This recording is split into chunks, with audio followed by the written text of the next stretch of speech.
Hello friends, मैं doctor Kasim Shaikh और आज हम चर्चा कर रहे हैं biomedical waste management and handling. ये एक बहुत ज़रूरी पार्ट है जो कि हॉस्पिटल में काम करने वाले सभी स्टाफ को पता होना चाहिए। ठीक है, डॉक्टर्स को पता होना चाहिए, नर्सिंग स्टाफ को पता होना चाहिए। चलिए चर्चा करते हैं। बायोमेडिकल वेस्ट मैनेजमेंट और हैंडलिंग जो रूल है ये 1998 में बना था। ये प्रिस्क्राइब किया गया था ministry of environment and forest के द्वारा। ठीक है, तो ये बायोमेडिकल वेस्ट मैनेजमेंट क्या कहता है? ये बोलता है कि जो वेस्ट है, जो किसी भी तरह का वो वेस्ट जो डायग्नोसिस के दौरान, इलाज के दौरान या रिसर्च के दौरान या किसी भी बायोलॉजिकल टेस्टिंग के दौरान, एम्पुटेशन के दौरान जो भी वेस्ट निकल के आता है उसको कैसे मैनेज करना है, कैसे हैंडल करना है, ये वो मैनेजमेंट कहलाता है बायोमेडिकल वेस्ट मैनेजमेंट। हम जो गाइडलाइंस फॉलो कर रहे हैं वो 2016 की फॉलो कर रहे हैं बायोमेडिकल वेस्ट मैनेजमेंट के लिए। ठीक है, तो इसके लिए 6 स्टेप होती हैं। अमूमन हम 5 स्टेप की बात करते हैं जो कि ज़्यादातर फॉलो की जाती हैं। सबसे पहली सेग्रीगेशन, वेस्ट को अलग अलग करना। दूसरी कलेक्शन एंड स्टोरेज, कलेक्ट करना, इकट्ठा करना और उसको स्टोर करना। ठीक है, उसके अलावा तीसरी जो आती है वो आती है पैकेजिंग एंड ट्रांसपोर्टेशन। उसको अच्छे से पैक करना है उस वेस्ट को।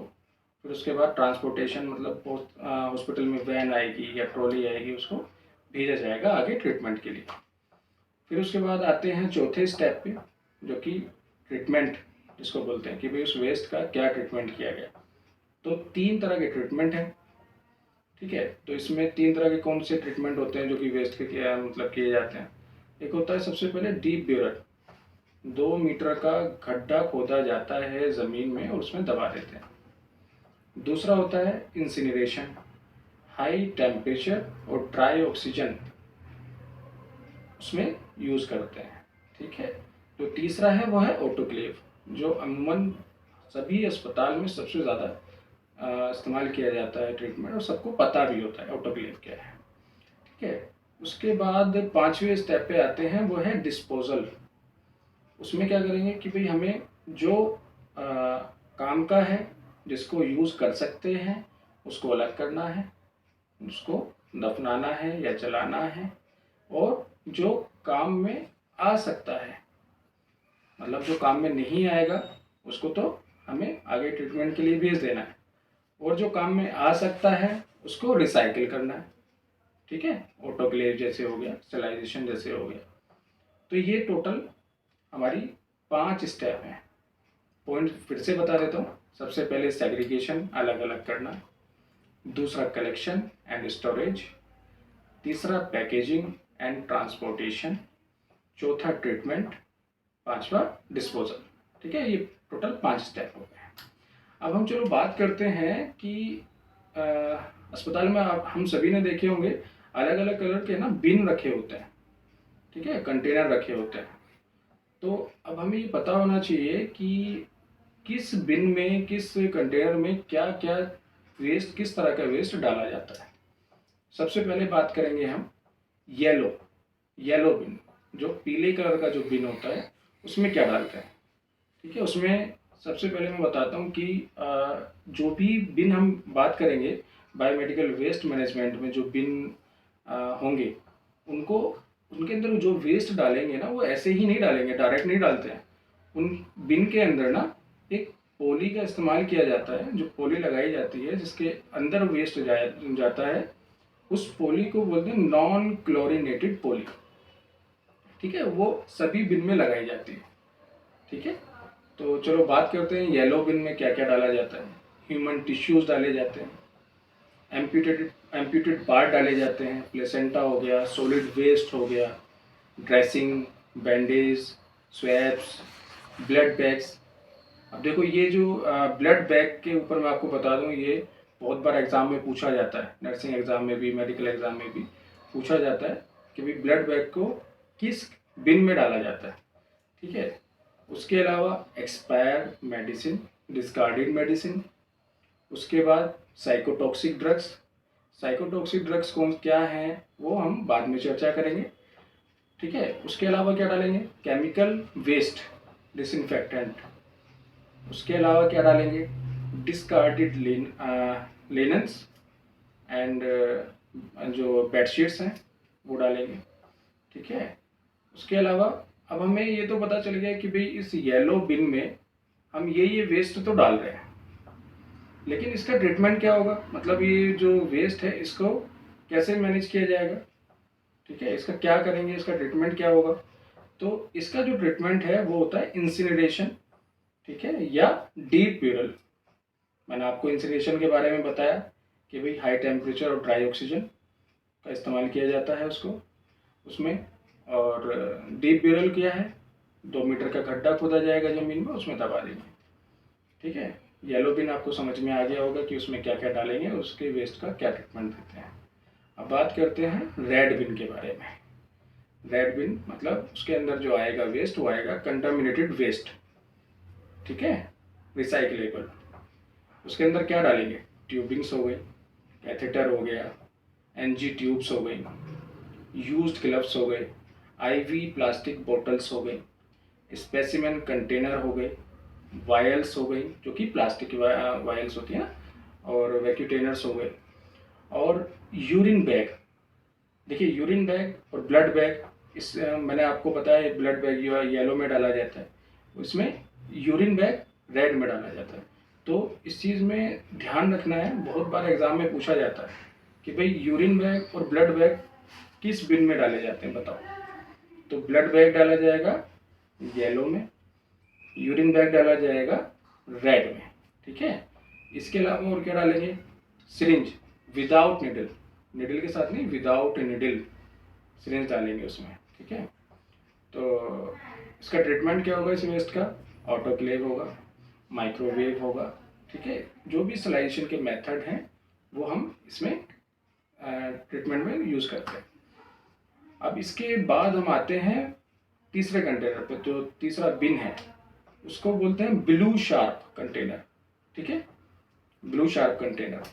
उसके अंदर क्या डालते हैं, उसके अंदर ग्लासवेयर, जैसे कि जो कांच से बनी हुई जो वेस्ट होते हैं, जैसे कि वायल्स हो गए, एम्प्यूल्स हो गए, गिलास की बोतल्स हो गई, यूज्ड स्लाइड्स हो गई, ठीक है, मेटेलिक बॉडी इम्प्लांट हो गए, ये सारा ब्लू शार्प कंटेनर में हम डालते हैं। इसका ट्रीटमेंट क्या है इसकी वेस्ट का, डिसइंफेक्टेंट, ऑटोक्लेव, माइक्रोवेविंग, ठीक है, बहुत आसान है। उसके बाद हम आते हैं अगले बिन पे, वाइट कंटेनर, वाइट बिन, ठीक है। इसको एक ये ध्यान रखना कि वाइट कंटेनर, वाइट बिन को ये भी बोला जाता है puncture and leak proof container, ठीक है। इसके अंदर क्या डालेंगे, इसके अंदर डालते हैं syringe with fixed needles, scalpel and blades. तो इसके वेस्ट का क्या ट्रीटमेंट होता है, ऑटोक्लेव, ड्राई हीट स्टरलाइजेशन, ठीक है। अब ये तो हो गया कि भी अस्पताल के जो वेस्ट है उनको मैनेज करने का, कि वेस्ट में क्या क्या जो वेस्ट है किस बिन में डालेंगे, किस कलर में डालेंगे, ये तो हॉस्पिटल के वेस्ट का हमें पता चल गया। जर्नल जो वेस्ट होते हैं जो कि बाहर होते हैं, बाहर भी आपने देखा होगा, एक हरे कलर का, एक नीले कलर का डस्टबिन आपने देखे होंगे।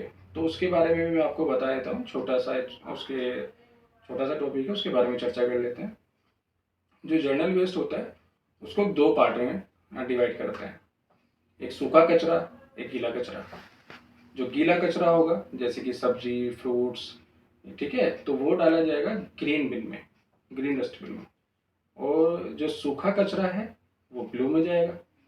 और हाँ, जैसे कि हॉस्पिटल में जो बिन यूज़ होते हैं उसमें नॉन क्लोरिनेटेड पॉली यूज़ होती है, लेकिन इसमें जो पॉली यूज़ होगी वो नॉन क्लोरिनेटेड पॉली यूज़ नहीं होती, ठीक है।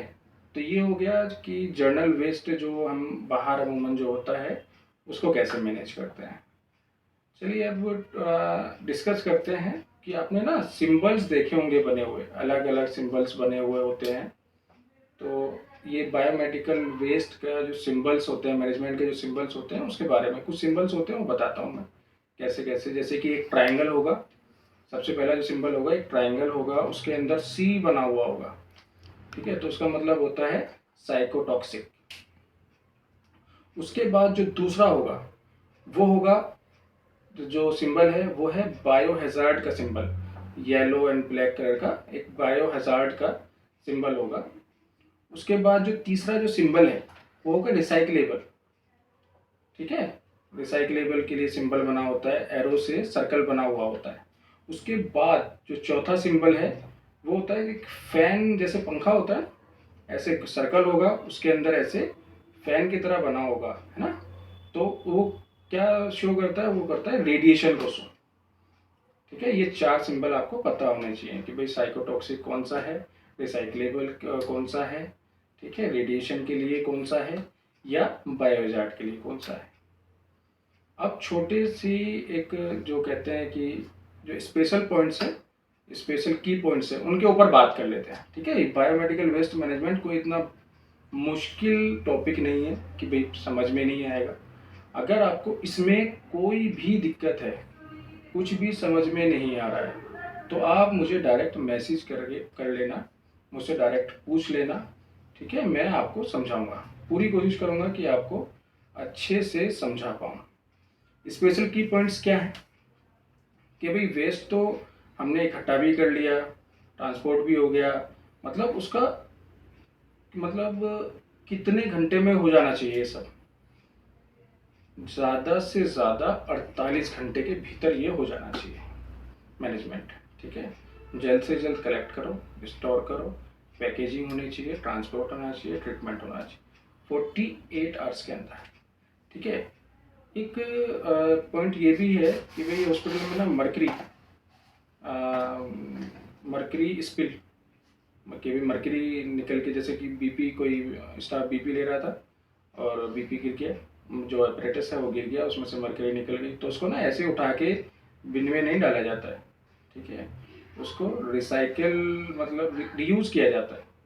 उसको पहले कलेक्ट किया जाता है, जैसे कि सिरिंज से कलेक्ट किया जाता है, उसको रीयूज़ कर सकते हैं, ठीक है। तो इसके बाद हॉस्पिटल के लिए सबसे ज़्यादा जो प्रीफर किया जाता है, हॉस्पिटल वेस्ट के लिए जो ट्रीटमेंट सबसे ज़्यादा प्रीफर करते हैं, वो करते हैं इंसिनरेशन को, ठीक है। इंसिनरेशन मैंने आपको बताया था, टेम्परेचर, हाई टेम्परेचर और ड्राई ऑक्सीजन के बारे में, कि भाई ये एक टाइप है ट्रीटमेंट का, इंसिनरेशन जो है। अब बायोमेडिकल वेस्ट मैनेजमेंट, उसकी स्टेप्स क्या हैं, अलग अलग बिन के लिए अलग अलग वेस्ट को कैसे पहचानना है, कैसे उसको आगे भेजना है, कैसे ट्रीट करना है, ठीक है। तो इस सब के लिए जो गाइडलाइन होती है, जो हम फॉलो कर रहे थे, मैंने आपको शुरू में बताया 2016 की गाइडलाइन फॉलो कर रहे हैं, तो कोई तो है जो इसको गाइडलाइन को बनाएगा। तो आपने एक शॉर्ट फॉर्म सुनी होगी CPCB, जो कि इसके लिए गाइडलाइंस बनाई जाती है। अब ये CPCB क्या है, सेंट्रल पॉल्यूशन कंट्रोल बोर्ड, ठीक है। तो उस गाइडलाइंस को हम फॉलो करते हैं। मैं आशा करता हूँ कि आप सभी को बायोमेडिकल वेस्ट मैनेजमेंट अच्छे से समझ में आया होगा।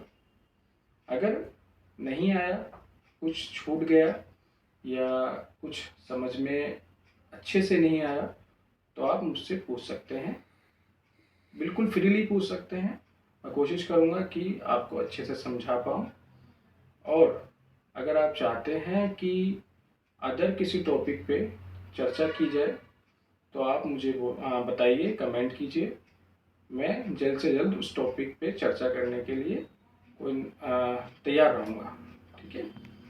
और अब मिलते हैं एक नए टॉपिक के साथ, ठीक है। Okay, bye.